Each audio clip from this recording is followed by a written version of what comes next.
नमस्कार दोस्तों, मैं हूँ आरती प्रजापति। आरती प्रजापति यूट्यूब चैनल पर आप सभी का हार्दिक स्वागत करती हूँ। आई होप आप लोग सब अच्छे होंगे, स्वस्थ होंगे, मस्त होंगे, ओके, और घर पे ही रहते होंगे। अगर कुछ भी दिक्कतें हैं, कुछ दोस्त ऐसे भी हैं जिनकी हेल्थ अच्छी नहीं है, तो आप लोगों को कहना चाहूँगी कि आप लोग अपना ख्याल रखिएगा, घर पे रहिएगा और अपनी फैमिली का भी ख्याल रखिएगा, ओके। ये वक्त जो है वो हमें अभी डरने का ये वक्त नहीं है, लेकिन हिम्मत से सामना करने का ये वक्त है, ओके। तो चलिए दोस्तों, आज के इस वीडियो में हम देखने वाले हैं साइकोलॉजी के बारे में, जिसमें हम प्रीवियस ईयर के क्वेश्चन की सीरीज चला रहे हैं, ओके। तो इसमें भी हम देख रहे हैं रिसर्च मेथोडोलॉजी में जो स्टेटिस्टिक आता है, जहाँ पर बच्चों को बहुत ही दिक्कतें आती है, ओके। तो स्टेटिस्टिक्स में जो भी दिक्कतें आती हैं, उन दिक्कतों को कैसे, उन क्वेश्चनों को किस तरीके से सॉल्व किया जाए, उसके बारे में आज हम देखने वाले हैं। तो देखिए दोस्तों, स्टेटिस्टिक जो हमारे यहाँ पूछा जाता है साइकोलॉजी में, बहुत ही हार्ड नहीं होता है, लेकिन हमें लगता है कि हार्ड है, ओके। अगर एक बार आपको आ जाएगा तो आप ही बोलोगे कि नहीं मैम, ये तो बहुत ही ईजी था, लेकिन हम तो बहुत ही हार्ड समझने लगे थे, ओके। और ये जो स्टेटिस्टिक का जो भी क्वेश्चन आते हैं, वो सिर्फ साइकोलॉजी में ही नहीं आते। आपके कॉमर्स, जो भी जिनका कॉमर्स है, कॉमर्स के साथ साथ जिनका एजुकेशन है, एजुकेशन वालों को भी ये क्वेश्चन आते हैं ऐसे। फिर आपके इकोनॉमिक्स हो गया, ओके। तो ये सारे जो ऐसे सब्जेक्ट है जिनमें क्या है, स्टेटिस्टिक्स का क्वेश्चन आते हैं, तो उन लोगों के लिए भी ये वीडियो काफ़ी फायदेकारक है। तो चलिए दोस्तों, सबसे पहले आज हम बात करने वाले हैं। देखिए, पहले आगे हमने वीडियो बनाया था, उसमें हमने क्या देखा था कि मल्टीपल कोरिलेशन होता है या फिर कोरिलेशन होता है, तो उनको हम किस तरीके से आरोही क्रम में, अवरोही क्रम में लगाते हैं ना, वो सब हमने पिछले वीडियो में देखा था। और आज के इस वीडियो में हम क्या देखने वाले हैं, तो आज के इस वीडियो में हम देखने वाले हैं जो स्टैंडर्ड स्कोर होते हैं ना। तो स्टैंडर्ड स्कोर्स होते हैं, तो उनमें से एक स्टैंडर्ड स्कोर्स में थे, स्क्वायर में से दूसरे स्टैंडर्ड कोर में कि स्क्वायर में किस तरीके से कन्वर्ट किया जाता है। जैसे कि मान लीजिए कि आपको टी स्क्वायर दिया होता है, तो आपको ढूंढना पड़ता है कि डी आई क्यू बताइए। इस टाइप के क्वेश्चन आते हैं ना। फिर या तो फिर आपको क्वेश्चन डी आई क्यू दिया होता है और आपको पूछा जाता है परसेंटाइल बताइए, या फिर डी आई क्यू दिया होता है और आपको पूछा जाता है कि टी स्क्वायर ज्ञात करें, ओके। तो इस तरीके से आपको पी परसेंटाइन, फिर आपका स्टैंडर्ड 9, ये सारे जो एक दूसरे में कन्वर्जन करने का आता है, तो वो किस तरीके से क्वेश्चन सॉल्व किए जाते हैं, उसे आज देखेंगे। चलिए दोस्तों, चलते हैं क्वेश्चन की ओर। सबसे पहले वीडियो को लाइक कर दीजिए, ओके। ये वीडियो को लाइक करना तो दोस्तों भूलिए ही ना। वीडियो को लाइक करेंगे तो मुझे भी मोटिवेशन मिलता रहेगा, मुझे भी लगेगा कि नहीं, मेरा वीडियो सब लोग देख रहे हैं और उनके काम भी आने वाला है, ओके। तो वीडियो को लाइक कर दीजिए, अपने दोस्तों को शेयर करना ना भूलें, ताकि उनकी भी हेल्प हो जाए, ओके। आपको तो आता ही आएगा ही, लेकिन आपके दोस्तों को भी आएगा, ओके। तो इसलिए उनको भी शेयर कीजिए और इस चैनल को सब्सक्राइब करना ना भूलें, ताकि इस चैनल पर जो भी डेली वीडियोस डाले जाते हैं यूजीसी नेट पेपर 1 के, और जो गुजरात के लोग हैं उनके लिए जी सेट के वीडियोस है, या फिर आपके डेली करंट अफेयर्स के वीडियो डाले जाते हैं, तो उन सारे वीडियोस की नोटिफिकेशन आपको डेली मिलती रहे, इसके लिए ये जो हमारी यूट्यूब चैनल है उसे सब्सक्राइब करना ना भूलिए। चलिए दोस्तों, चलते हैं क्वेश्चन की ओर। आपके सामने दोस्तों क्वेश्चन है। क्वेश्चन को देखकर मुझे पता है आप लोग थोड़ा सा डर जाएंगे, लेकिन डरने की कोई बात नहीं। सबसे पहले हम क्वेश्चन को नहीं देखेंगे, लेकिन उसके पास में यहाँ पर मैंने 2 इमेज बनाई हुई है, वो आपके सामने रखी, ओके। तो ये जो है आपके स्टैंडर्ड कोर्स के जो नॉर्म्स होते हैं, उसको यहाँ पर रखा गया है। और ये जो कर्व दिख रहा है उसे हम बोलते हैं नॉर्मल डिस्ट्रीब्यूशन कर्व, ओके। तो नॉर्मल डिस्ट्रीब्यूशन कर्व जो होता है, एनडीसी जिसे कहा जाता है, या तो फिर आप एनबीसी भी बोल सकते हो, ओके। तो एनडीसी या एनपीसी दोनों एक ही सेम ही है। तो एनडीसी जो है उसका यहाँ पर मैंने यहाँ पर अपने हाथों से इसलिए बनाया है, क्योंकि देखिए इस तरीके से आप भी अपने हाथों से बनाओगे ना, तो ये जो आपको आंकड़े सब दिख रहे हैं ना अभी, तो जिनको देखकर आपको अभी बहुत ही डर लगता होगा, लेकिन वो आंकड़े ना आपको दिमाग में इसकी पूरी की पूरी इमेज बन जाएगी, ओके। तो आप लोगों को भी इसी तरीके से घर पे अच्छे से बनाना है, ओके।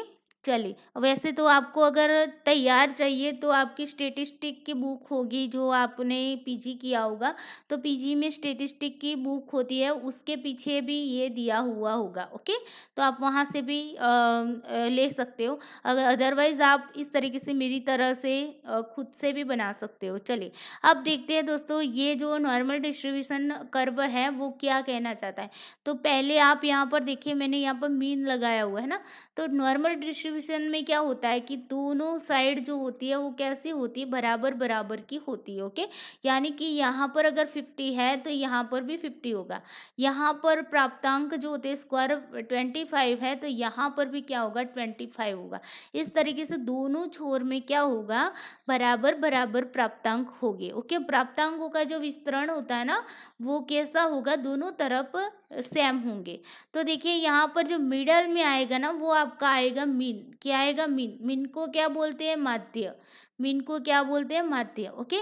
तो ये जो आपका मीन है वो मीन आपका बीचों बीच आएगा, ओके? और मीन के एक साइड यानी कि ये आपका राइट साइड है, ओके? ये राइट साइड है और ये है आपका लेफ्ट साइड, ओके? तो देखिए राइट साइड की ओर जो जो प्राप्तांक होंगे वही प्राप्तांक आपके लेफ्ट साइड पर होंगे, ओके? अब देखिए यहाँ पर ये जो आपको दिया हुआ है तो इसका एरिया भी दिया है, तो ये 0 से 1 स्टैंडर्ड 1 जो है, तो 0 से स्टैंडर्ड 1 प्लस 1 स्टैंडर्ड है तो वहाँ पर क्या होगा, तो वहाँ का जो एरिया है वो आपका होगा 34%। कितना होगा, 34%।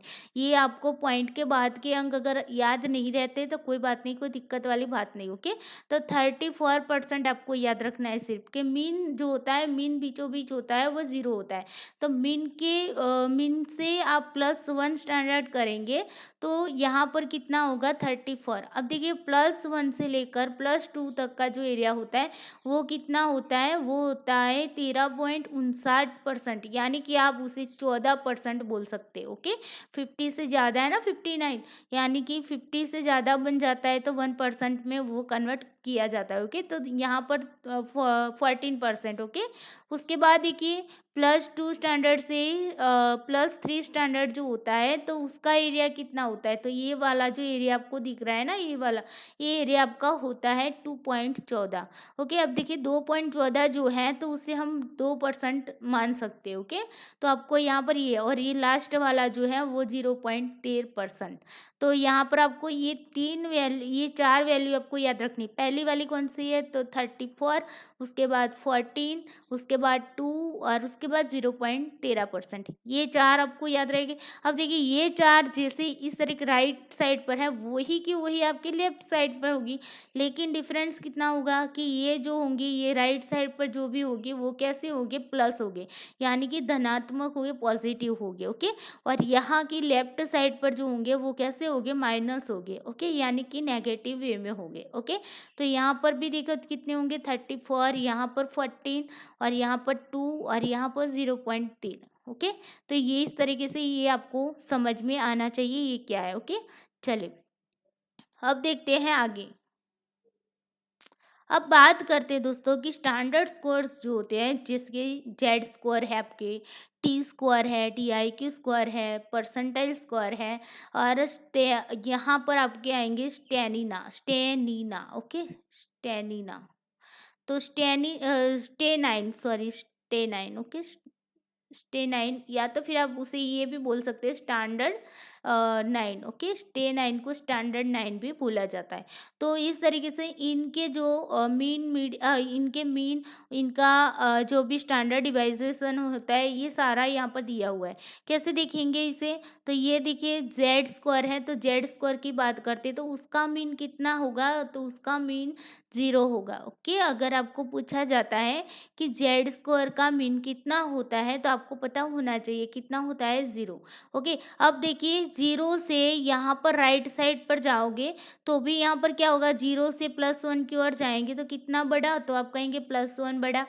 फिर देखिए +1 से +2 जाएंगे तो कितना बड़ा आप बोलेंगे, +1 बड़ा, +2 से +3 की ओर जाएंगे तो मैं बोलूँगी कितना बड़ा, आप बोलोगे +1 बड़ा। यानी कि यहाँ पर देखिए फिर लेफ्ट साइड की बात करते हैं तो देखिए क्या होता है, 0 से हम चलते हैं -1 की ओर, यानी कि कितना डिफरेंस आया, तो 1 का आया ना। फिर -1 से -2 तो यहाँ पर भी 1 का डिफरेंस है, -2 से -3 यानी कि 1। तो यहाँ पर क्या देखने को मिला दोस्तों के मीन जो है, जेड का मीन जो है वो क्या है, जेड का मीन है आपका 0, और उसका स्टैंडर्ड डिवाइजेशन जिसे हम कहते हैं अंतर, तो जो स्टैंडर्ड डिवाइजेशन कितना होगा, 1 होगा। ओके, ये जो 1 का डिफरेंस निकल रहा है ना इनमें, तो उसी को हम एस टी कहते हैं। क्या कहते हैं, S T. Okay, standard deviation. चलिए, तो यहाँ तक क्लियर हुआ। जेड का अगर मीन पूछा जाए तो कितना होगा, 0, और जेड का आपको स्टैंडर्ड डिवाइजन पूछा जाएगा तो 1 होगा। ओके, चलिए ये बात हो गई आपकी जेड की। उसके बाद आगे देखते हैं।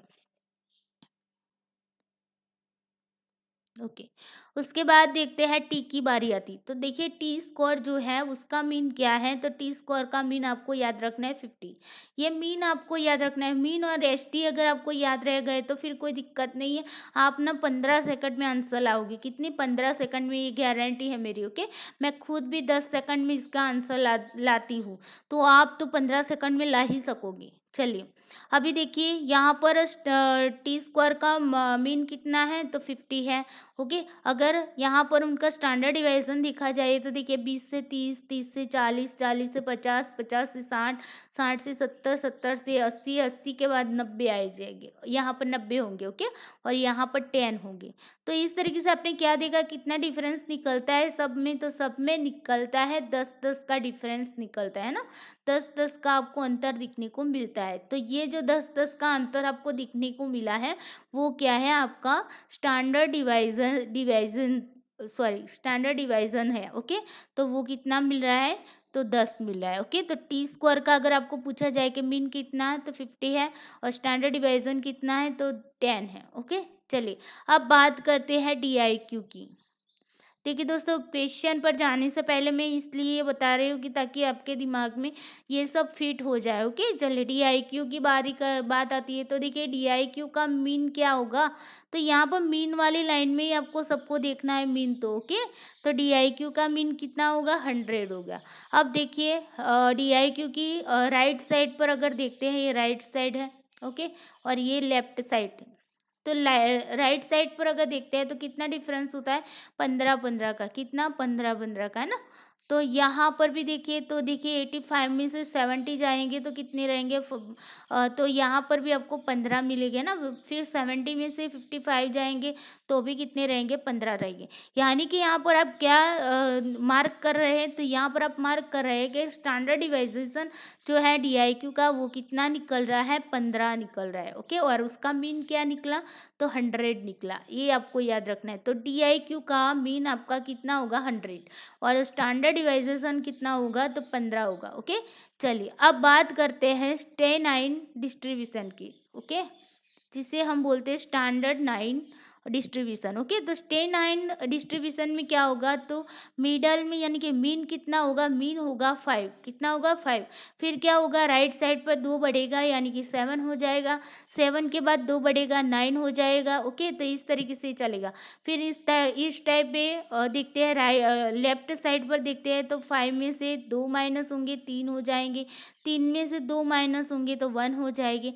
तो बस यही, ये स्टेनाइन डिस्ट्रीब्यूशन में भी यही होता है। अगर आपको पूछा जाए कि स्टेनाइन डिस्ट्रीब्यूशन का मीन कितना होता है, तो आपको पता होना चाहिए कि उसका मीन कितना होता है, 5 होता है। और एस टी कितना होगा, तो एस टी यानी अंतर जो मिल रहा है वो 2-2 का मिल रहा है। ओके, तो एस टी होगा 2। ओके, तो यहाँ पर देख लीजिए, ये टेबल बनाया हुआ है, उसमें लिखा है 5 और स्टैंडर्ड डिवाइजेशन वो है आपका 2। ओके, तो यहाँ तक इससे पता चल गया। देखिए यहाँ से अगर आपको मीन याद रह जाता है ना सबका, तो बाकी के सारे मीन और एस टी दोनों ही अगर आपको याद रह जाते तो बाकी के तो आपको वैसे वैसे ही नॉर्मली आपको दिखने को मिलेगा। अगर आपको मान लीजिए कि जेड की वैल्यू आपको मिल रही है +1 और आपको DIQ पूछा गया है, तो आप जेड की वैल्यू के आधार पर ही DIQ बता सकते हैं कि DIQ 115 होंगे। ओके, अगर मान लीजिए अदरवाइज आपको दिया है कि टी का वैल्यू है टी का स्क्वायर है 70, तो आप ये बताइए कि PR कितना होगा। तो देखिए यहाँ पर टी का आपको कितना स्क्वायर दिया है 70, तो देखिए PR कितना निकल रहा है, PR आपका निकल रहा है 198। ओके, चलिए अभी ये वाला बाकी रह गया ना परसेंटेज वाला, चलिए वो परसेंटाइल वाला भी समझा देते हैं।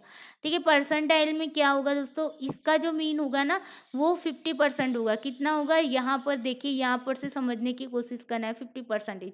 अब देखिए क्या होता है कि उसकी लेफ्ट साइड और राइट साइड, ओके, दोनों साइड को आपको देखना है। तो देखिए राइट साइड पर देखते हैं, तो अगर आपको मान लीजिए जेड स्क्वायर है वो +1 मिल रहा है।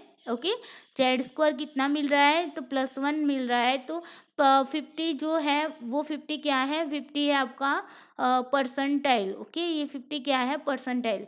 तो अगर आपको जेड +1 मिल रहा है तो परसेंटाइल कितने होंगे, तो ये जो 0 से +1 तक का जो एरिया है उसे क्या करना होता है, 50 में से आप 50 में आपको क्या करना, ऐड करना। ओके, प्लस हो रहा है तो प्लस करना है। तो यहाँ पर 50 + 34 कितने होंगे, 84। ओके, तो +1 पे वो आ जाएगा 84, तो आ गए यहाँ पर 84। उसके बाद देखिए यहाँ का एरिया, अगर आपको मान लीजिए आपको पूछा गया है कि +2 है, जेड आपका +2 है। ओके, तो जेड अगर आपका +2 है तो आपके परसेंटाइल कितने होंगे, तो क्या करेंगे 50 में हम इतना सारा एरिया जो है वो ऐड कर देंगे, यानी कि 34 + 40 करेंगे। ये 40 वाला हिस्सा है ना, तो 34 + 40, तो इनका अगर सम निकालते तो कितने 8, और यहाँ पर 3 1 4, ये 48 आए। ओके, तो ये 48 किसका मिला आपको, इस एरिया का मिला 48, है ना। लेकिन ये 50 वाला तो हमें ऐड करना ही है ना। तो 50 भी इसमें क्या करेंगे, प्लस कर देंगे। तो इज इक्वल टू कितने हुए, 98। तो यहाँ पर देखिए 98 आ गई है। बस उसी तरीके से आगे चलते रहना है। अब देखिए 50 से लेकर आप अगर लेफ्ट साइड पर चलते हैं तो क्या करना होगा आपको, जिस तरीके से आप यहाँ पर 50 में से आगे चले राइट साइड पर, तो क्या किया, प्लस करते गए। क्यों, क्योंकि इस बार यहाँ पर क्या है, प्लस की साइन होती है ना, तो इस तरफ माइनस की साइन होती। तो अगर आप इस तरफ 50 से लेफ्ट की ओर चले जाते तो आपको क्या करना पड़ेगा, 50 में से वो जो भी होता है स्क्वायर उसे आपको क्या करना पड़ेगा, उस एरिया का स्क्वायर आपको माइनस करना पड़ेगा। जैसे कि आपको बताया गया है -1 अगर आपका जेड आता है तो आपका परसेंटाइल कितना होगा, तो 50 है, 50 में से हम क्या करेंगे, 50 में से हम ये 34 जो है उसे क्या करेंगे, माइनस कर देंगे। तो हमें आंसर कितना मिलेगा, 16 मिलेगा। तो यहाँ पर आ गया 16। बस इसी तरीके से ये परसेंटाइल भी निकाला जाता है। चलिए अब दोस्तों बात करते हैं क्वेश्चन की ओर चलते हैं। तो चलिए क्वेश्चन क्या कहता है, क्वेश्चन है आपके सामने कि ओके, चलिए क्वेश्चन है वेस्लर प्रारूप के बुद्धि लब्धि मापनी पर एरिस की विचलन बुद्धि लब्धि, विचलन बुद्धि लब्धि को क्या बोलते हैं, तो डिवाइजन IQ। ओके, तो DIQ। ओके, DIQ यानी कि विचलन बुद्धि लब्धि कितनी है, 115 है, यानी कि DIQ कितना है, 115 है। यदि इस जांच के मानकों को प्रसामान्यीकृत यानी कि नॉर्मलाइज टी स्क्वायर के संदर्भ में व्यक्त किया जाता हो तो एरिस का टी स्क्वायर क्या होगा, तो यहाँ पर आपको टी स्क्वायर निकालना है। ओके, आपको दिया क्या है, DIQ स्क्वायर दिया है और उसमें से आपको क्या करना है, टी स्क्वायर में उसे बदलना है, यानी कि ये ज्ञात करना है कि अगर DIQ 115 है तो टी कितना होगा। ओके, तो देखिए सबसे पहले फॉर्मूला लगाते हैं और फॉर्मूला के बाद मैं बताऊंगी कि किस तरीके से यहाँ पर ये जो हमने बनाया है कर्व वहाँ से आंसर लेते हैं। ओके, सबसे पहले फॉर्मूला आपका है कि कोई भी अगर आपको स्क्वायर दिए गए हैं, जिस भी स्टैंडर्ड स्क्वायर के स्क्वायर दिए हैं तो उसको आपको पहले लिखना है। जैसे कि हमें DIQ का स्क्वायर दिया हुआ है तो हम लिखेंगे DIQ इज इक्वल टू, यहाँ पर आएगा Z और ब्रैकेट में आएगा आपका ST और प्लस एम। ओके, ये जो है वो फॉर्मूला है। ओके, किसका है? जेड ढूंढने का फॉर्मूला है। ओके, अभी आपके पास डी आई क्यू है, इसीलिए हमने यहाँ पर डी आई क्यू, अगर मान लीजिए कि यहाँ पर डी आई क्यू की जगह आपको टी के स्क्वायर दिए होते तो यहाँ पर हम क्या लिखते? टी लिखते। ओके, लेकिन हमें यहाँ पर अभी क्या है? हमें अभी डी आई क्यू दिया हुआ है, इसीलिए हम यहाँ पर क्या लिखते हैं? डी आई क्यू लिखते हैं। ओके, तो चलिए अब किस तरह के डी आई क्यू कितना है? 115 है। ओके, जेड हमें ज्ञात करना है। एस टी किसका आएगा? तो देखिए ये जो एस टी का मतलब होगा स्टैंडर्ड डिवाइजन। अब स्टैंडर्ड डिवाइजन किसका आएगा? तो कुछ लोग क्या करेंगे, यहाँ पर मीन और एस टी देखा तो यहाँ पर ऐड कर दिया, लेकिन दोस्तों ये इसका नहीं, ये आपका टी का स्क्वायर दिया हुआ है। किसका? टी का। और हमें यहाँ पर ऐड किसका करना है? तो डी आई क्यू का करना है। तो डी आई क्यू का एस टी कितना होता है? तो डी आई क्यू का अगर आपको ऐसे ही याद नहीं है तो आप टेबल में जाकर देख लीजिए। टेबल अगर आप एक दो बार देखेंगे तो आपको याद रह जाएगा कि डी आई क्यू का एस डी कितना होता है? 15 होता है। ओके, और उसका मीन कितना होगा? तो मीन भी आप देख लीजिए, यहाँ पर 100 होगा, तो यहाँ पर लिख दीजिए 100। ओके, अब देखिए क्या करना है, ये प्लस 100 है ना, तो वो इज इक्वल टू के इस बार यानी कि यहाँ पर आ जाएगी तो क्या हो जाएगी? माइनस हो जाएगी, है ना। तो यहाँ पर 115 तो ऐसे ही रखना है, और ये जो प्लस 100 हमने लिया है उसे क्या करना पड़ेगा? इज इक्वल टू के इस पार लाते तो माइनस में कन्वर्ट हो जाएगा, यानी कि -100 हो जाएगा। इज इक्वल टू जेड, तो हमारे पास है ही ब्रैकेट में आपके 15। ओके, अब देखिए इनका चलिए निकाल लीजिए, माइनस कर दीजिए। ओके, तो 115 में से 100 जाएंगे तो कितना रहेंगे? तो 15 रहेंगे। Is equal to Z bracket में 15। ओके, अब देखिए क्या होता है, यहाँ पर ये जेड के साथ किस संदर्भ में है? तो मल्टीपल के रिलेशन से, है ना। तो जब भी मल्टीपल के रिलेशन से आ जाता है तो ये जो आपका 15 है अगर गुणा के संदर्भ में है तो इज इक्वल टू के इस पार आ जाता है तो क्या हो जाता है? भाग में चला जाता है, यानी कि ये 15 तो ऑलरेडी हमारे पास थे ही। ओके, और यहाँ पर इज इक्वल टू के बाद जो जेड के पास जो 15 थे उसे हम यहाँ पर नीचे की ओर ला देंगे। क्यों? क्योंकि यहाँ पर वो गुना के संदर्भ में है तो इज इक्वल टू के इस पार आ जाएगा तो क्या हो जाएगा? भाग के संदर्भ में चला जाएगा। अब देखिए 15 15 कट गए तो रहे कितने? 1, है ना। तो z की वैल्यू कितनी मिली? 1 मिली। 1 का मतलब क्या होगा? देखिए यहाँ पर 1 है तो पॉजिटिव ही होगा। ओके, अगर माइनस में मिलती है तो हम माइनस लगाएंगे, लेकिन यहाँ पर हमें माइनस साइन मिलता नहीं है, यानी कि z की कीमत कितनी मिली? हमें 1 मिली। अब देखिए z की कीमत अगर आपको 1 मिली है तो अब आप फिर से यही फॉर्मूला अपनाएंगे, लेकिन किसके लिए अपनाएंगे? टी स्क्वायर ढूंढना है ना, तो टी स्क्वायर के लिए तो T is equal to Z H D plus M. Okay, देखिए दिया गया जो है उसका पहले ढूंढिए, उसके बाद जो ढूंढना है उसका यहाँ पर लिखिएगा। ओके, सेम फॉर्मूला सेम रहेगा। अब टी स्क्वायर तो हमें ज्ञात है नहीं, तो अभी देखिए क्या होगा, यहाँ पर जेड है, यहाँ पर क्या है? एस टी है। अब एस टी कौन से लेंगे? तो यहाँ पर देखिए ये मीन और एस टी दिया है ना, तो टी का दिया है, किसका दिया है? यहाँ पर लिखा हुआ है देखिए टी स्क्वायर, है ना। तो ये टी स्क्वायर्स के दिए हैं, तो चलिए इसके टी स्क्वायर्स के जो एस टी है, एस टी कितने हैं? 10 है। तो यहाँ पर लगा दी, पहले जेड लिखते हैं, फिर ब्रैकेट में 10 और फिर प्लस, और मीन कितना है? तो मीन आप कहोगे 50 है, तो यहाँ पर आ गए 50। अब देखिए टी स्क्वायर है ना, जेड जेड भी हमें मिला है, जेड यहाँ पर 1 मिला है, तो जेड की भी हम यहाँ पर कीमत लिख देते हैं, तो यानी कि 1 ब्रैकेट में 10 प्लस 50। ओके, तो क्या होगा? t इज इक्वल टू यहाँ पर 1 इंटू 10 कितने होंगे? तो 10 होंगे, प्लस यहाँ पर कितने हैं? 50, तो यहाँ पर आ गए 50। अब देखिए t इज इक्वल टू कितने मिले? 50 प्लस 10 कितने हुए? 60। तो ये आपका आंसर बन गया 60। ओके, तो टी स्क्वायर हमें कितना प्राप्त हुआ? 60, यानी कि 20 तक करेक्ट आंसर। अब देखते हैं, चलिए अब 10 सेकंड में आंसर लेना है ना आपको, तो चलिए मैं बताती हूँ किस तरीके से 10 सेकंड में आंसर लिया जाता है। तो देखिए सबसे पहले आप देखिए कि आपको डी आई क्यू कितना दिया है? डी आई क्यू दिया है 115। ओके, देखिए 115 डी आई क्यू दिया है, तो आप जाइए डी आई क्यू के पास और डी आई क्यू में यहाँ पर देखिए 115 है ना। तो मीन के करीब है, मीन कितना है 100 है, और स्टैंडर्ड डिवाइजेशन कितना होता है DIQ का 15 होता है ना, तो यहाँ पर 15 ऐड करो तो कितना होता है 115, तो 115 हमें दिया हुआ है ना, तो अब हमें ज्ञात क्या करना है टी स्क्वायर, तो चले जाइए टी स्क्वायर के पास यहाँ पर।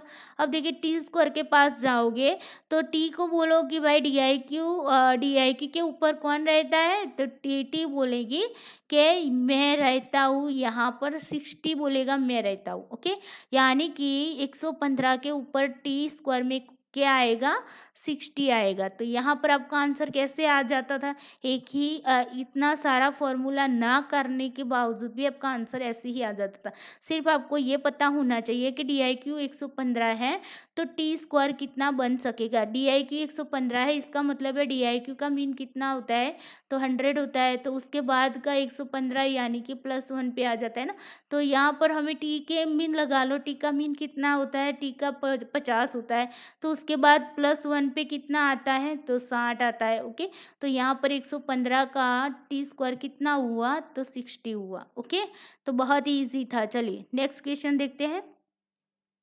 अब देखिए दोस्तों, आपको क्वेश्चन दिया है कि प्राप्तांक 48 के लिए शततमक कोटि यानी कि परसेंटाइल रैंक क्या होगी। ओके, अब यहाँ पर देखिए क्या दिया है आपको, प्राप्तांक यानी कि स्कोर अकेला दिया है। यहाँ पर आपको ये नहीं बताया कि ये टी स्कोर है या फिर जेड स्कोर है या फिर परसेंटाइल है या फिर DIQ स्कोर है, ये तो आपको दिया नहीं।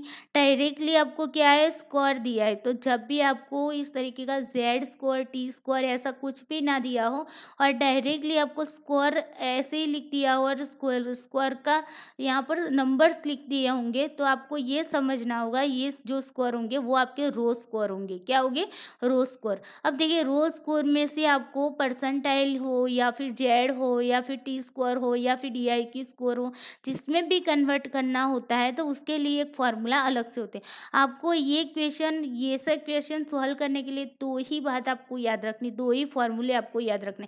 एक तो पहला वाला मैंने जो बताया था आपको ये, और ये जो जब भी आपको यहाँ पर स्टैंडर्ड स्कोर नहीं दिए होते यानी कि जेड टी फिर आपका DIQ हो गया। ओके, तो इस तरीके का आपको स्टैंडर्ड स्कोर्स नहीं दिए होते और अकेले स्कोर्स दिए होते हैं, तो उसके लिए एक फॉर्मूला और भी है। फॉर्मूला क्या है, तो हमें जेड तो निकालना ही है ना, तो z is equal to x minus M upon ST। अब देखिए आप कंफ्यूज हो जाएगी, m से तो आपको पता है कि मीन होता है, ST से तो आपको पता है स्टैंडर्ड डिवाइजन होता है, लेकिन ये x का मतलब क्या होगा, तो ये x का मतलब ये होगा कि जो आपके रो स्कोर होते हैं ना उसी को हम x बोलते हैं। ओके, रो स्कोर को क्या बोलेंगे, आप बोलेंगे x। ओके, यानी कि जो ये अकेला स्कोर दिया होता है तो वही आपका x होता है। अब देखिए इसी फॉर्मूले को अपनाइए और इसमें जो भी कीमत है वो रख दीजिए। x की कीमत कितनी है, तो 48 है। 48 माइनस मीन कितना दिया हुआ है, यहाँ पर दिया हुआ है मीन है आपका 40। ओके, ST कितना है, ST है आपका 8, तो यहाँ पर रख दीजिए 8। Okay, z is equal to, देखिए 48 में से 40 जाएंगे तो 8 रहेंगे, अपॉन यहाँ पर नीचे कितना है 8 है तो लगा लो 8। 8 कट गया तो z इज इक्वल टू क्या मिला आपको, 1 मिला। ओके, यानी कि +1 बोल सकते हैं इसे, बिल्कुल भी बोल सकते हैं ना। तो +1 z की अगर आपको मिल गया +1 तो आपको परसेंटाइल निकालना है। तो देखिए z कहाँ पर है, तो z आप बोलोगे यहाँ पर है, ये z का मीन है और हमें +1 पर जाना है ना, यहाँ पर +1 दिया हुआ है ना, तो +1 पे ही तो हमें जाना है। तो +1 पे जब भी हम जाएंगे तो हमें परसेंटाइल मैंने क्या बताया किस तरीके से निकालना, मीन कितना होता है परसेंटाइल का, 50% होता है। अब देखिए 1 +1 तक का एरिया हमें देखना है, तो 50 से लेकर +1 का एरिया कितना है, 34 है। ओके, तो 50 में हम क्या करेंगे, 34 को ऐड करेंगे, यानी कि 50 + 34 इज इक्वल टू 84। तो यहाँ पर आपको PR कितना मिला, PR मतलब क्या होगा, परसेंटाइल। ओके, तो उसे बोलेंगे 84 मिला हमें। ओके, तो यहाँ पर हमारा आंसर क्या आएगा, this the correct answer. Okay, तो इस तरीके से आपको आंसर लाना होता है। ओके, चलिए नेक्स्ट क्वेश्चन देखते हैं। क्वेश्चन है आपके सामने। क्वेश्चन है अमूर्त चिंतन परीक्षण के मापदंड प्रसामान्यीकृत टी समंक यानी कि टी स्क्वायर में दिए थे। यदि प्रयोजक को 60 का टी स्क्वायर मिलता है तो उसका शतात्मक रैंक यानी कि परसेंटाइल रैंक क्या होगा। तो यहाँ पर टी स्क्वायर जो है वो कितना मिलता है, तो टी स्क्वायर हमें मिल रहा है 60। कितने मिल रहा है, 60 मिल रहा है। ओके, और हमें ढूंढना क्या है, तो परसेंटाइल ढूंढना है। ओके, क्या ढूंढना है, परसेंटाइल रैंक बताना है। ओके, चलिए तो किस तरीके से करेंगे, हमें टी स्क्वायर तो वैसे भी दिया है, तो चलिए फॉर्मूला लगा लीजिए। T is equal to Z bracket में S T plus M. Okay, चलिए टी स्क्वायर कितना है, 60 है, plus is equal to Z. अब देखिए यहाँ पर एस टी किसका आएगा, तो जिसका हम स्क्वायर यहाँ पर ले रहे हैं उनका आएगा, यानी कि टी का स्क्वायर लिया ना हमने यहाँ, तो टी का एस टी कितना होता है बोले, तो टी का एस टी आप बोलोगे मैम 10 होता है, प्लस एम टी का जो मीन होता है वो कितना होता है, 50 होता है। ओके, चलिए अभी क्या करेंगे, इस +50 को इस साइड इक्वल की इस साइड ले जाएंगे, यानी कि 60 माइनस 50 हो जाएंगे, है ना। -50 कैसे हुए, ये +50 है उसे इक्वल की इस बार ले जाते हैं तो वो क्या हो जाता है, विरोधी हो जाता है। ओके, फिर z और ब्रैकेट में 10। अब देखिए यहाँ पर माइनस निकालो, 60 में से 50 जाएगा तो 10 is equal to z bracket में 10। अब देखिए ये जो 10 है वो किससे संबंधित है, तो मल्टीपल से, है ना, जेड के साथ गुना के संदर्भ में जुड़ा हुआ है। तो अब देखिए ये गुना के संदर्भ में है तो इस इक्वल टू के इस पार आ जाएगा, तो वो क्या चला जाएगा, भाग में चला जाएगा, यानी कि 10 हर में 10। ओके, यानी कि ये जो आपका इक्वल के बाद का जो 10 था वो कहाँ पर आ गया, नीचे की ओर आ गया, इस तरीके से। ओके, चलिए इज इक्वल टू जेड, देखिए 10 10 से कट गया तो जेड का मूल्य हमें कितना मिला, जेड इज इक्वल टू 1 मिला, 1 यानी कि +1। ओके, +1। तो चलिए अब +1 हमें जेड मिल गया, तो अब हमें क्या देखना है, तो हमें देखना है पी आर। तो जेड कहाँ पर है हमारा, जेड है 1, यानी कि +1 है, यहाँ पर हमारा जेड है +1। ओके, अब देखना क्या है, हमें ज्ञात करना है परसेंटाइल। तो वहीं पर ही उसी रास्ते से आगे चलते चलते जाइए, पी आर के पास जाइए, तो आपको देखने को मिलेगा 84%। अगर आपको ऐसा नहीं करना है तो आपको क्या करना पड़ेगा, यहाँ पर +1 तक जाइए, और यहाँ पर जो मीन है, मीन कितना होता है परसेंटाइल का, 50% होता है।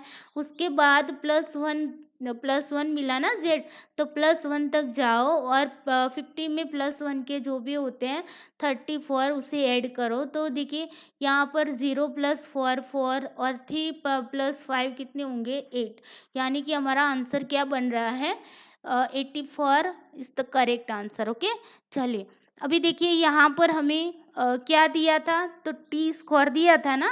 अब देखिए किस तरीके से आप यहाँ पर जो कर्व है, कर्व से निकालना होता है तो कैसे निकालते हैं, अगर टी स्क्वायर को आपको पता है 60 है तो आपको पी आर ढूंढना था, तो देखिए परसेंटाइल कितने आते हैं उसी की लाइन में देखिए, तो 84 आते हैं ना, बिल्कुल भी इजी था।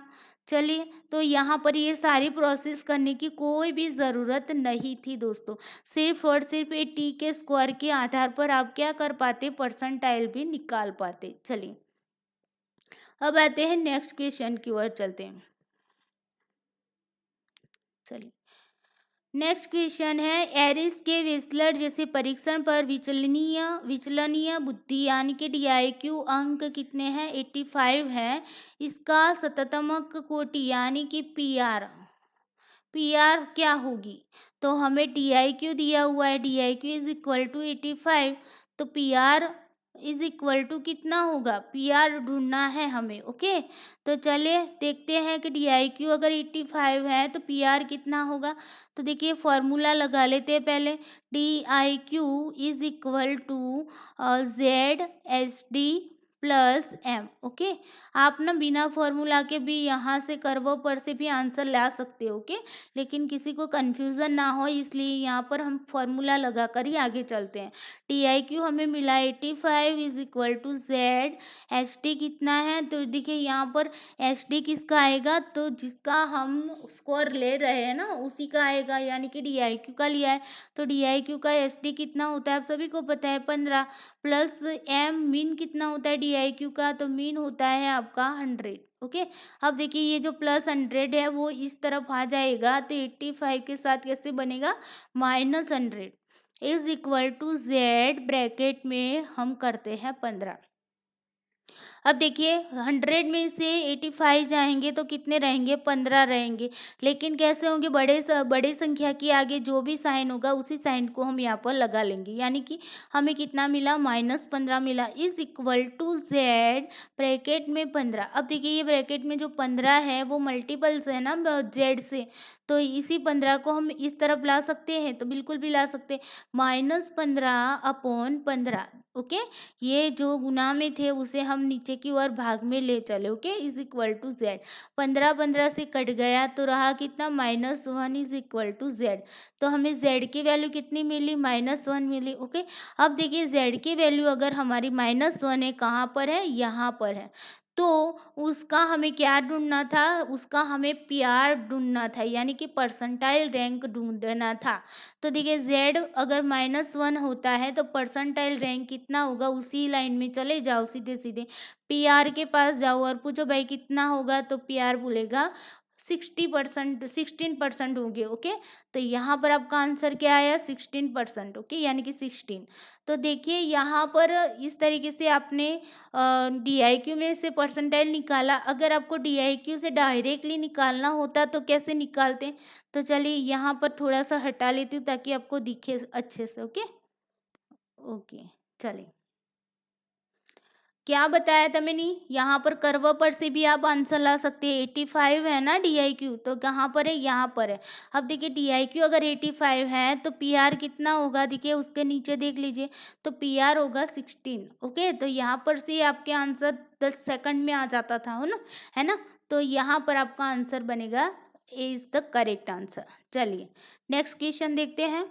क्वेश्चन है आपके सामने, उपरोक्त परीक्षण के लिए 120 टी स्कोर के लिए अपेक्षित शतमक श्रेणी यानी कि परसेंटाइल रैंक ढूंढने की बात की। ओके, टी स्कोर कितना है, 120 है। अब देखिए जब भी टी स्कोर आपका 100 के ऊपर चला जाए ना, तब जाकर आपको फॉर्मूला यूज़ करना, वरना आप बिना फॉर्मूला के ये कर्व के आधार पर भी आंसर दे सकते हो। ओके, तो यहाँ पर अगर आपको टी स्कोर कितना है, 100 दिया है। ओके, आपको टी स्क्वायर दिया है, आपको 120। ओके, यानी कि 120 दिया है। ओके, अगर 100 से ऊपर जाता है तो हमें क्या करना होगा, फॉर्मूला लगाना पड़ेगा। ये आपको 120 दिया हुआ है, 120 दिया हुआ है। ओके, और ढूंढना क्या है, PR ढूंढना है, क्या ढूंढना है, परसेंटाइल रैंक ढूंढना है। ये आपका टी स्क्वायर है। ओके, चलिए अभी फॉर्मूला लगाते हैं, तो लगा लीजिए। टी स्क्वायर दिया है, T is equal to Z bracket में आपका आएगा SD प्लस M। ओके, चलिए इसी फॉर्मूला को हम यूज़ करने वाले हैं सभी में। तो T का कितना था आपका, 120 था। Z तो वैसे की वैसे हमें ढूंढना है।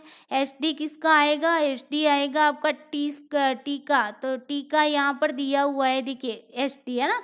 अगर नहीं दिया होता तो आपको इस टेबल में से लगाना होगा, अगर दिया है तो आपको इस टेबल में से नहीं लगाना है, लेकिन कहाँ से लगाना है, यहाँ पर जो दिया होता है उसमें से लगाना है। तो यहाँ पर स्टैंडर्ड डिविएशन कितना है, तो 20 है। ओके, प्लस मीन कितना है, तो मीन दिया है 100, तो ये हो गए आपके मीन। ओके, अब देखिए ये +100 है, वो इज इक्वल टू के यहाँ पर जाएंगे तो क्या हो जाएगी, माइनस हो जाएंगे, -100 हो गया ना, इज इक्वल टू Z। यहाँ पर जो 20 है वो वैसे के वैसे रखो। चलिए अभी इनका डिफरेंस निकालो, कितना बनता है, तो 20 is equal to Z bracket में 20। अब देखिए ये जो ब्रैकेट वाला जो 20 है वो Z से किस तरीके से, तो गुना के संदर्भ में है, तो इज इक्वल टू के इस पार यानी कि यहाँ पर आएगा तो क्या हो जाएगा, हर में चला जाएगा। ओके, तो यहाँ पर हम करते हैं 20/20 इज इक्वल टू Z, यानी कि 20 कट गए तो रहे कितने, 1, यानी कि Z इज इक्वल टू 1 +1। ये अकेला 1 है ना, तो यहाँ पर +1 माना जाएगा। ओके, तो अगर आपको Z की वैल्यू मिल गई, कितनी मिली Z की वैल्यू, तो चलिए Z के पास चलते हैं। Z की वैल्यू हमें मिली है +1। ओके, क्या मिली है, +1, तो ये होगी आपकी +1 Z की वैल्यू। अब आपको ढूंढना क्या है, ढूंढना है आपको PR, क्या ढूंढना है, PR परसेंटाइल रैंक। तो चलिए परसेंटाइल रैंक ढूंढते उसी की लाइन में चले जाइए। कितने मिलते हैं आपको? 84 मिल रहा है। ओके, अगर आपको इस तरीके से भी नहीं करना है तो क्या करना है, यहाँ पर 50 लगा लीजिए, +1 यानी कि +1 तक आगे जाओ और उसके एरिया को यहाँ पर ऐड कर दो। तो 50 + 34 कितने होंगे? 84। ओके, तो यहाँ से भी आपके आंसर आ गए। चलिए अभी देखिए यहाँ पर टी का स्कोर जो था वो हमारा क्या था, वो 100 से ज़्यादा था। इसीलिए हमने ये फॉर्मूला यूज़ करके क्या किया, यहाँ पर परसेंटाइल रैंक लाने की कोशिश की थी। ओके, चलिए अब बात करते हैं नेक्स्ट क्वेश्चन की। नेक्स्ट क्वेश्चन है आपके सामने कि उपरोक्त परीक्षण के लिए 80 का टी प्राप्तांक निम्नलिखित के विपथन आईक्यू यानी कि D I Q. Okay, D I Q ढूंढना होगा कि डी आई क्यू के समनुरूप है। ओके, तो यहाँ पर स्कोर कितना, टी स्कोर कितना है, तो टी स्कोर आपका है 80। कितना है? 80। और ढूंढना क्या है? D I Q. तो चलिए, तो T is equal to, T दिया हुआ ना इसीलिए टी लिखते हैं, T is equal to Z bracket में SD प्लस M। ओके, चलिए अब टी स्क्वायर कितना दिया है? 80 इज इक्वल टू जेड। अब देखिए टी का हमें यहाँ पर मीन और SD दोनों दिया हुआ है ना, तो SD कितना है? 20 है, प्लस M मीन कितना है? 100 है। चलिए अब देखिए 80 है, 80 अगर यहाँ पर +100 है, वो अगर इज इक्वल टू के इस पार आ जाएगा तो माइनस में चला जाएगा, प्लस में है तो -100 is equal to Z20। Okay, चलिए यहाँ पर 100 में से 80 जाएंगे तो कितने रहेंगे? 20 रहेंगे। लेकिन कैसे होंगे? जो बड़ी संख्या के आगे जो भी चिन्ह होता है उसी को लगा लेते। तो बड़ी संख्या कौन सी? 100 है, तो उसके आधार पर हमने यहाँ पर -20 लिख दिया। अब is equal to Z bracket में 20। ओके, यहाँ तक क्लियर हुआ। अब इसे यहाँ पर लिखती तो -20 अपॉन ये जो 20 है उसे अगर मैं यहाँ पर इज इक्वल टू के इस पार ले जाती तो वो क्या हो जाएंगे? हर में चला जाएगा, तो ये हर में चला गया, इज इक्वल टू Z। तो 20 से कट गया तो Z इज इक्वल टू कितना मिला? यहाँ पर माइनस है ना, तो -1 मिला। ओके, अब देखिए Z की वैल्यू आपको मिल गई, कितनी मिली? Z की वैल्यू आपको मिली -1। आपको ढूंढना क्या है? डी आई क्यू ढूंढना है। तो डी आई क्यू कितना आएगा दोस्तों? तो डी आई क्यू आपका आएगा 85। कितना आएगा? 85। ओके, यहाँ तक क्लियर होगा? 85 आएगा। तो यहाँ पर आंसर कौन सा बन रहा है? C is the correct answer. Okay, तो देखिए इस तरीके से आपको आंसर आप ला सकते थे। अब देखिए यहाँ पर आपको चलिए यहाँ पर तो ठीक हुआ। चलिए टी के आधार पर हमने यहाँ पर आंसर ला दिया, किस तरीके से? फॉर्मूला यूज़ करके। ओके, चलिए अभी देखते हैं, आगे चलते हैं नेक्स्ट क्वेश्चन की ओर। तो नेक्स्ट क्वेश्चन क्या कहता है दोस्तों? आपके सामने है नेक्स्ट क्वेश्चन। ओके, चलिए ओके, चलिए क्वेश्चन है आपके सामने, वेस्लर प्रारूप के बुद्धि माप में प्रयोजकीय विचलन बुद्धि लब्धि आई कितना है? 115 है। ओके, कितना है? 115 है। तो आपको क्या करना है, उसका आपको टी स्क्वायर क्या करना है? ढूंढना है। क्या ढूंढना है? टी स्क्वायर आपको ढूंढना है। चलिए तो लगा लीजिए टी स्क्वायर। तो देखिए यहाँ पर किसका दिया है? डी आई क्यू दिया है। D I Q is equal to 115। Okay, T का स्कोर कितना दिया है? टी का स्कोर ढूंढना है, सॉरी। तो चलिए अभी फॉर्मूला लगाते हैं। D I Q is equal to 115, sorry is equal to यहाँ पर Z ब्रैकेट में SD प्लस M। ओके, चलिए डी आई क्यू कितना दिया? 115 is equal to Z। SD किसका लगेगा? यहाँ पर SD हमारा डी आई क्यू का लगेगा। तो डी आई क्यू का SD कितना होता है? 15, प्लस मीन कितना होता है? 100 होता है। अब देखिए 115 माइनस ये जो +100 है वो क्या हो जाएगी? यहाँ पर -100। तो ये -100 is equal to Z bracket में आपके हो गए 15। ओके, चलिए अब 115 में से 100 जाएंगे तो कितने रहेंगे? 15 is equal to Z bracket में 15। ओके। चलिए अभी 15 इज इक्वल टू, यहाँ पर ये जो 15 है वो यहाँ की ओर चले जाता है तो नीचे की हर में चला जाता है, is equal to Z. 15 15 cut गए तो जेड इज इक्वल टू कितना हुआ, +1 हुआ ना। यहाँ पर साइन तो माइनस का है नहीं, इसीलिए हम क्या लिखते हैं, +1। अब देखिए जेड आपको कितना मिला है, +1 मिला है। आपको ढूंढना क्या है, आपको ढूंढना है टी। तो चले जाइए टी के पास, तो टी के पास कितने आते हैं, 60। तो यहाँ पर हमारा आंसर क्या आएगा, 60 is the correct answer. Okay. अगर इस तरीके से ना लाना होता तो 10 सेकंड में आपका आंसर कैसे आता, DIQ कितना था, 115 था। कहाँ पर है, यहाँ पर है। तो आपको निकालना क्या था, टी निकालना था। तो ऊपर की ओर चले जाओ, कितना मिलता है, 60। ओके। तो हो गया यहाँ पर कंप्लीट। चलिए अब देखते हैं नेक्स्ट क्वेश्चन। नेक्स्ट क्वेश्चन है, अमूर्त तर्कणा परीक्षण में विजय ने 16 की शतमक श्रेणी यानी कि PR, ओके, PR प्राप्त की। यदि इस परीक्षण के लिए प्रसामान्यीकृत T अंक विकसित किए जाते हैं तो विजय के लिए T स्कोर क्या होगा। तो आपको यहाँ पर क्या करना है, परसेंटाइल रैंक आपको दिया है, कितना दिया है, 16 दिया है। परसेंटाइल रैंक कितना है, 16। और आपको ढूंढना क्या है, T स्कोर ढूंढना है। ओके। तो देखिए परसेंटाइल रैंक अगर आपको दिया हुआ है तो कितना है, 16 है। तो आपका टी कितना आएगा, तो टी आप बोलोगे मैम 40 आएगा, है ना। तो बहुत इजी था ना। तो यहाँ पर आप कर्व के आधार पर यहाँ पर आंसर लगा पाते थे। चलिए तो ये तो आपका हो गया PR का, जो PR में से हमने T स्क्वायर ज्ञात किया। तो T तक कितना आएगा, T is equal to 40। Okay. तो आपका आंसर क्या बनेगा, 40 इज द करेक्ट आंसर। चलिए नेक्स्ट क्वेश्चन देखते हैं।